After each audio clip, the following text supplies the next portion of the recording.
ইন্না ইল্লাহি ওয়া ইন্নাইলাইহি রাজিউন। এদিকে বাংলাদেশের জনপ্রিয় ঢলিউড অভিনেতা রিয়াজ আর নেই।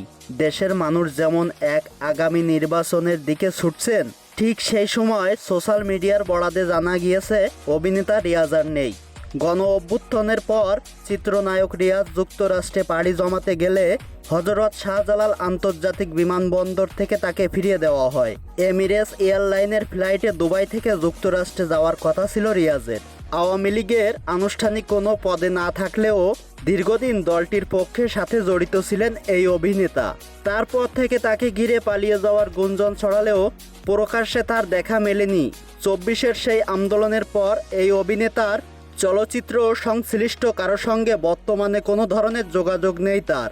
বাংলাদেশের চলচ্চিত্র শিল্পী সমিতির পক্ষ থেকেও রিয়াজের বর্তমান অবস্থান সম্পর্কে নিশ্চিত কোনো তথ্য পাওয়া যায়নি। তিনি বর্তমান কোথায় আছেন, দেশে না দেশের বাইরে, তাও সঠিকভাবে বলা যাচ্ছে না। কেননা ছাত্রদের আন্দোলনের পর তাকে কোনো অনুষ্ঠান থেকে শুরু করে সোশ্যাল মিডিয়ায়ও কোনো সড়ক থাকতে দেখা যায়নি। 1972 সালের 26শে অক্টোবর ফরিদপুর জেলার সদর কমলাপুর মহল্লার সম্ভবত একটি মুসলিম পরিবারে জন্মগ্রহণ করেন রিয়াজ। তার শৈশব কেটেছে ফরিদপুর শহরের সিএনবিস স্টপ কোয়ার্টারে। 2 ভাই ও 6 বোনের মধ্যে রিয়াজ সবার ছোট। এরপর ফরিদপুর থেকে পৈতৃক নিবাস যশোরে চলে যান। তার কলেজ জীবন শুরু হয় যশোর ক্যান্টনমেন্ট কলেজে। সেখান থেকে এসএসসি পাশ করেন তিনি।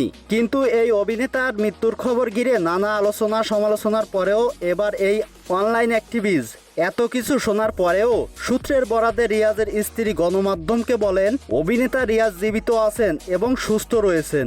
এ ধরনের খবর একেবারে সত্য নয়, যেখানেই আছেন ভালো আছেন। কিন্তু এর মাঝেও অনেক প্রশ্ন যে এই অভিনেতা আসলে বেঁচে থাকলে সে এখন কোথায় রয়েছে, দেশে না দেশের বাইরে রয়েছে, এমন প্রশ্নের উত্তর খুঁজতে সয়লাব এখন নেট দুনিয়া। অভিনেতা রিয়াজ এই দেশের মানুষের সাথে বেইমানি করছে বলে জানিয়েছে জুলাই যোদ্ধারা। এই বিষয়ে আপনাদের মূল্যবান মতামত আমাদেরকে কমেন্ট করে জানিয়ে দিতে পারেন। ধন্যবাদ।